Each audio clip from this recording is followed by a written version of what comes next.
Fala, pequeno investidor, tudo bem? Nesse vídeo aqui eu vou falar qual é o fundo imobiliário que eu mais gosto de investir na Bolsa de Valores. Esse é um fundo imobiliário de recebíveis e ele distribuiu nos últimos 12 meses quase 15% de dividendos. Bem legal, né? Então fica ligado e confere esse vídeo que está muito bom. O fundo é o REC-R11 e nesse vídeo a gente vai analisar o relatório gerencial do mês de agosto, que é o último relatório que tem aí disponível. Vamos lá. Logo quando a gente abre o relatório gerencial desse fundo imobiliário, a gente tem aqui, agosto de 2021, como eu te falei, e ele é um fundo que tem como grande objetivo o investimento em gestão ativa de ativos de renda fixa de natureza imobiliária, os conhecidos CRIs. E ele é um fundo administrado pela BRL Trust, consultor de investimentos, REC Gestão de Recursos. O que é muito interessante aqui é que a rentabilidade alvo desse fundo é o IMAB mais 1% ao ano. O que é o IMAB? Você não deve ter encontrado isso, não é muito comum a gente olhar esse indexador aí como indexador referência de fundos imobiliários, mas ele é muito legal, ele é agressivo. Por quê? Assim como existe o Ibovespa, que é um índice que mede aí as principais e maiores ações da Bolsa de Valores, o IMAB é como se fosse um índice também, só que ele mede a rentabilidade, a performance dos tesouros diretos atrelados à inflação, ao IPCA. Portanto, a gente pode ver que esse é um indexador que faz todo sentido para um fundo imobiliário que tem como principal estratégia CRIs e ainda atrelados à inflação. E a gente vai ver daqui a pouco que esse daqui é um indexador que está bastante alto nos últimos tempos, portanto, desafiando bastante o fundo imobiliário a buscar sim esse índice referência. Aqui a gente tem um resumo, como todo início de relatório a gente vê um resuminho aqui do gestor, e a gente pode ver que no acumulado dos últimos 12 meses, esse fundo entregou 14,7% no ano, ou seja, 542% do CDI. Se a gente levar em consideração ainda que o CDI não é isento de imposto, como os fundos imobiliários são, a gente vê que na verdade a rentabilidade fica ainda melhor.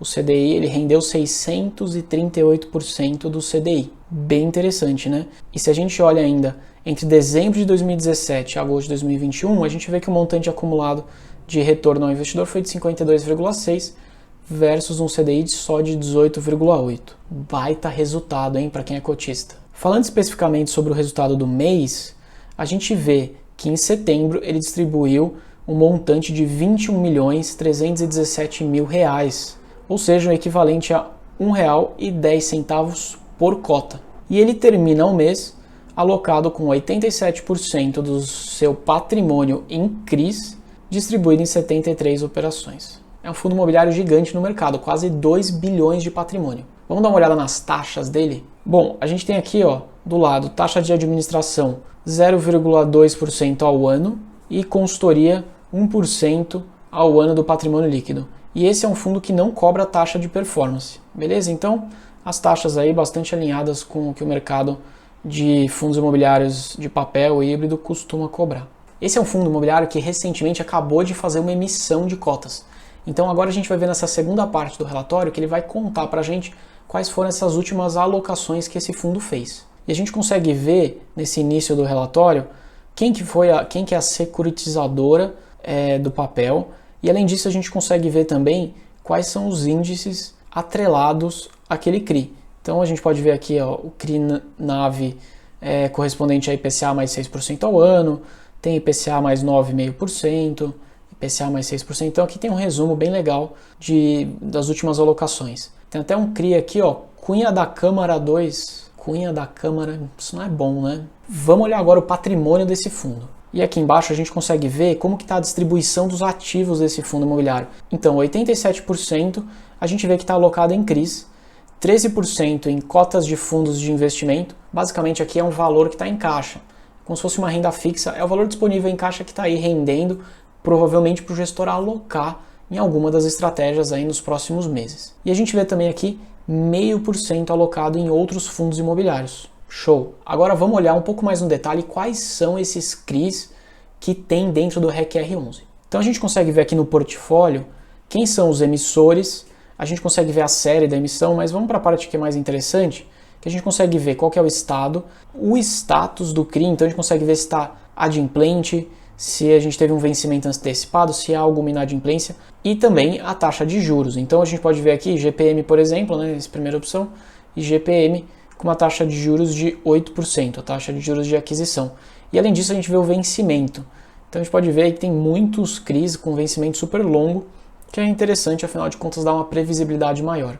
E aqui nas duas últimas colunas a gente tem o valor referente a esse CRI e quantos por cento que ele representa do patrimônio. Eu não vou passar por todos aqui, mas olha a quantidade de CRIs que tem no REC R11. Isso daqui, na verdade, é uma grande diversificação, o que é excelente. Diversificação é, de uma certa maneira, segurança a quem investe. Se a gente tiver algum problema aí com um CRI ou outro, não vai ter grandes impactos a nós investidores. Afinal de contas, a gente tem muitos outros que devem estar pagando em dia e que vão continuar mantendo aí alguma regularidade nas distribuições de proventos. Legal? Diversificação é excelente em fundos imobiliários e principalmente em fundos imobiliários de papel. Aqui embaixo a gente consegue ver uma descrição melhor do portfólio. Então, putz, eu não vou ler aqui, mas você pode ver que tem explicando um pouquinho qual que é o risco de cada um desses CRIs, quem são as securitizadoras. Vamos olhar agora os indexadores. Esse fundo imobiliário fez um movimento muito parecido com outros fundos imobiliários de papel. Ele tinha muito indexador, muito CRI atrelado ao IGPM, porém o IGPM ficou acima de 35% nos últimos meses, o que é muito alto. Isso daí acaba sufocando demais o cliente, tem uma grande chance dele entrar em inadimplência ou ainda não pagar. Portanto, ele renegociou alguns CRIs e ainda os novos que foram emitidos acabaram sendo atrelados principalmente ao IPCA, porque isso é um pouco mais sustentável do que um IGPM na casa aí de 35%. Então vamos dar uma olhada como é que está nesse momento os indexadores desse fundo imobiliário. A gente vê que ele tem 54% então atrelado ao IPCA, o que é ótimo, afinal de contas nos protege contra a inflação, 31% atrelado ao CDI e ter aí um indexador atrelado ao CDI e quase 31% do patrimônio em CRIs do fundo nesse indexador é muito interessante, porque a taxa Selic tem subido. Qual que é a tendência? Quando a taxa Selic sobe, a inflação tende a cair. Portanto, a gente tende aí nos próximos meses, pelo menos a expectativa, que o retorno atrelado ao IPCA possa vir a diminuir e o atrelado ao CDI, que é a taxa básica de juros, né, que está próximo da Selic, vai acabar subindo. Com isso, o fundo acaba protegendo aí as duas pontas. Além disso, a gente vê aqui que tem 4% a uma taxa pré-fixada e 8% ao IGPM, que nem eu comentei, reduziu bastante. E aqui do lado a gente consegue ver o segmento dos devedores, ou seja, quem são os clientes desse fundo imobiliário. 38% dos CRIs estão atrelados à incorporação, ou seja, a construção, aí são incorporadoras, né, construtoras, que acabam pegando esse dinheiro para conseguir financiar a obra, e aí depois ao longo do tempo ela vai diluindo e pagando essa mensalidade, né, no mês a mês para o CRI. Depois a gente tem também 27% atrelado ao loteamento, então terreno basicamente, 11% pessoa física, 11% também investimentos imobiliários, 6% em varejo, logística só 4%, multipropriedade 2% e por último instituições financeiras apenas 1%.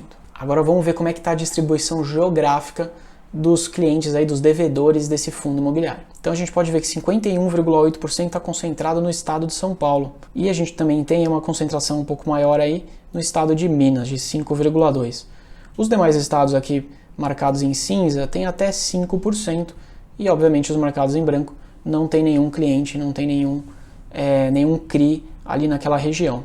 Legal, agora eu quero mostrar para você a DRE, mas eu quero te mostrar uma informação também muito interessante, que é a seguinte. Esse fundo imobiliário, ele tem uma reserva acumulada para ser distribuída aos cotistas.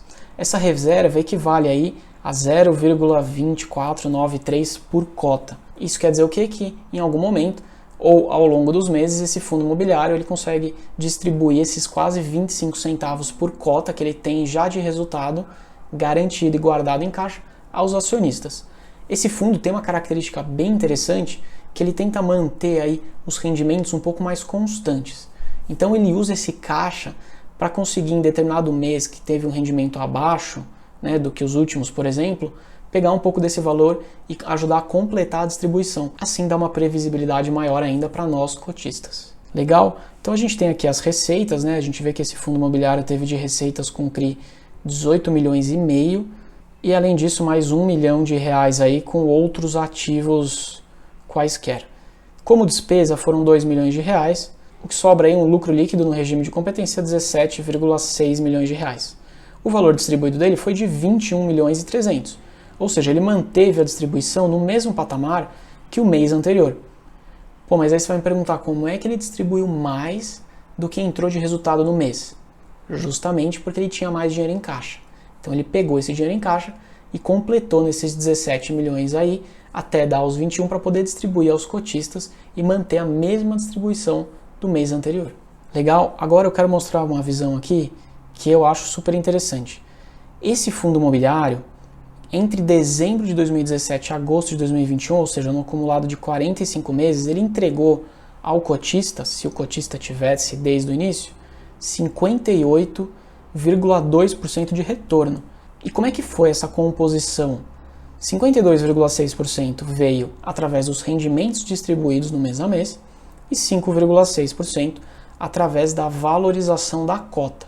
E como a título de comparação, o CDI nesse mesmo período teve um retorno aí de 18,8% apenas. O IFIX 24,3% e o índice referência, o IMAB, ou seja, a inflação, 45,6%. Muito bom, né? Então quer dizer que esse fundo imobiliário bateu aí esses três índices, bateu o fundo do IFIX, que é uma referência dos fundos imobiliários, e bateu a inflação ainda com sobra, que foi bastante alta, hein? Bom, e aí aqui do lado direito a gente consegue ver a rentabilidade mensal do fundo, mês a mês, quantos % de retorno de dividend yield ele entregou e qual foi a média do período. Então ele entregou aí nesse período 1,23%, sendo no mês de agosto 1,10% de dividend yield.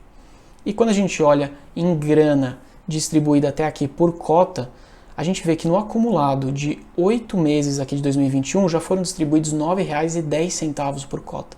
Ou seja, em 8 meses a gente já superou o que os investidores, o que os cotistas receberam em 2019. De verdade, tem tudo aí para superar 2018 e eu diria que pode ser que a gente consiga superar 2020. Então é um fundo imobiliário que tem dado bastante alegria ao cotista. Eu quero mostrar rapidamente o site Status Invest, que aqui dá pra gente ter uma ideia como que está a distribuição dele neste ano versus o ano passado no mês a mês. E além disso, a gente consegue ver algumas outras informações aí de cotação. Vamos lá. Então aqui a gente tem o Status Invest, REC R11, a gente consegue ver que o valor atual da cota está em R$ 103,79, sendo que a mínima foi de 96 e a máxima 117. Dividend yield aí de 14,18%, até aqui nos últimos 12 meses. E a gente consegue ver a cotação dele, né, nos últimos 5 dias, 1 ano, 5 anos e assim por diante. Mas o que eu queria mostrar para você aqui é o seguinte: é um fundo imobiliário que teve uma liquidez, que tem uma liquidez média diária aí bem grande, de mais de 5 milhões, então é um fundo gigante do mercado. E a gente vê aqui embaixo como que está a distribuição dele em laranja no mês a mês de 2020 e em aqui verde mais claro o de 2021. Então a gente pode ver que ele é um fundo imobiliário que distribuiu ótimos proventos no ano passado e nesse ano de 2021 tem conseguido distribuir proventos melhores ainda. Qual que é a grande pegada aqui, tá? No final do ano passado a gente teve uma distribuição muito forte. Então dificilmente, na minha opinião, o fundo vai conseguir manter ou até alcançar esses patamares aqui, justamente por causa do IGPM, que ano passado acabou impulsionando demais esse retorno, beleza? Isso não quer dizer que não sejam ainda um excelente retorno para o cotista esperado, porém, não acho que chegue no ano passado. E aqui a última informação que eu quero te mostrar é o seguinte: o valor patrimonial da cota desse fundo é de R$ 95, então a gente pode ver que o PVP dele aqui está em 1,09, quase 1,1, que eu já considero um pouquinho esticado para fundos imobiliários de papel. Acima de 1,10 eu já acho que merece um belo ponto de atenção. E ele tem aqui 13,2% praticamente do valor em caixa, que deve ser alocado nos próximos meses. Além disso, a gente consegue ver que ele tem um número de cotistas bastante interessante, quase 111 mil cotistas. Então, você pode ver que esse é um fundo imobiliário que caiu na graça aí dos investidores da Bolsa de Valores. Na minha caiu com certeza. Eu tenho esse fundo já há alguns anos e gosto muito dele. Beleza? Se você tiver também, deixe aqui no comentário. Se você gostou desse vídeo, deixe o seu like. E se você quiser pedir qual o próximo relatório gerencial que você quer que eu leia aqui e analise, só deixar nos comentários. Um abraço.